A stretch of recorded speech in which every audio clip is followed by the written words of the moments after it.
በስነ ምግባር የታነጸና በአስተሳሰብ የላቀ ትውልድ ለማፍራት ሁሉም የእምነት አባቶች ቁርጠኛ ሆነው ሊሰሩ እንደሚገባ የሃይማኖት አባቶች አሳሰቡ። ትውልዱን በበጎ ስነ ምግባር ለማነጽ ከሃይማኖት አባቶች በተጨማሪ የቤተሰብ ድርሻም የጎላ ነው ተብሏል። ሃይማኖት ተስፋዬ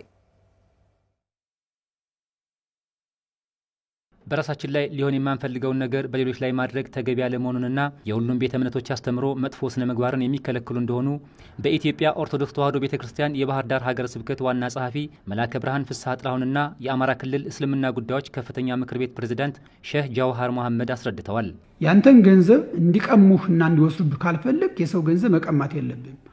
በአንተ ላይ መጥፎ ነገር እንዲሆንብህ ካልፈልግ በሰው ላይ መጥፎ ነገር ማድረግ አይገባም። ይህ ወርቃማው ሕግ የሚባለው ነው።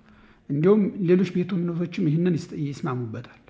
እና አሁን ላይ ያየነው ያለ መጥፎ ስነ ምግባር ይሁዳነት ነው። የሰው ገንዘብ ፈልጎ ሰውን መግደልና ማስገደል፣ እነዚህ ሊስተካከሉ የሚገቡ ለሰው ልጅ የማይመጥኑ እንዲሁም እግዚአብሔር እኮ አዳምን ትእዛዙን ካፈረሰ በኋላ ወደዚህ ምድር ሲልከው ጥረህ ግረህ በወዝህ ደክመህ ብላ ነው ያለው። ማንኛውም ሃይማኖት የሚከለክላቸው ነገሮች ሁሉ የሚገርመው ነገር የተለያዩ ሃይማኖቶች አንድ ናቸው። እዚህም በቁርአንም ስታዩ መስረቅ፣ መግደል፣ ሰው መበደል ይሄ በጣም ክልክል ነው። በአሁኑ ወቅት የሚታየውን የስነ ምግባር መዛነፍ ለማስተካከል የሃይማኖት አባቶች ቁርጠኛ በመሆን በአንድነት መቆም እንደሚገባቸውም የሃይማኖት አባቶች ተናግረዋል። ስናስተምር ቆራጥ መሆን አለብን።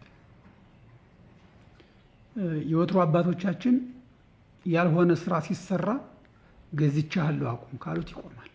ዛሬም ቢሆን ይህ ትውልድ እንዲቀበል አንደኛ አስተምሯችን መጽሐፍ ቅዱስን መሰረት አድርገን እንዴት ከትውልዱ ጋር እናስሂደው፣ በትውልዱ ስነ አእምሮ ላይ እንዴት እናስረጽ የሚል የተስተካከለ አስተሳሰብ ሊኖር ይገባል። ዛሬ ላይ ማለት ነው። ከላይ እስከታች ያለን አባቶች አንድነት ካለ እኔም ሃይማኖቴን ካስከበርኩ በተከታዮች ላይ ሌላውም በተከታዮቹ ላይ ሃይማኖቱን እንዲተገበር ካደረገ መመለስ ይቻላል። በጣም ትልቅ ስራ ይጠይቃል። ይህን ነገር ለመስራት አንድነት ሆኖ ከተሰራ ሁሉም የሃይማኖት አባት አውጋዥ መሆን መቻል አለበት። ትውልዱ ሃይማኖታዊ አስተምሮቶችን በመተግበር ከመጥፎ ስነ ምግባር መመለስ እንዳለበትም መልእክት አስተላልፈዋል። መጥፎ ስነ ምግባር ሰርቻለሁ ብለህ በዚያ መቅረት ስለሌለብህ በሰራሁ ልክ ንስሐ ገብተህ ወደ መልካም ነገር ተመለስ። ንስሐ ደግሞ ኃጥኡን እንደ ድንግል ታደርጋለች። ኃጢአተኛውን ምንም እንዳልሰራ ተደምሶ ኃጢአቱ በንስሐ ወደ መልካምነት ወደ ጥሩ ሰው ሆኖ የእግዚአብሔር ልጅ እንደሚሆን ቤተክርስቲያን ስራ ሰርታ ሕግ ደንግጋ አባት አበጅታ ለልጅ የንስሐ አባት የሚባለውን እና የንስሐ ልጅ የሚባለውን አበጅታ ዛሬ እንዲሁም የተሻለ እንዲሆን የንስሐ አባት ልጆቹን እየሰበሰበ በየወሩ ስነ ምግባር ያስተምራል። ማንኛውም ሰው ይሳሳታል።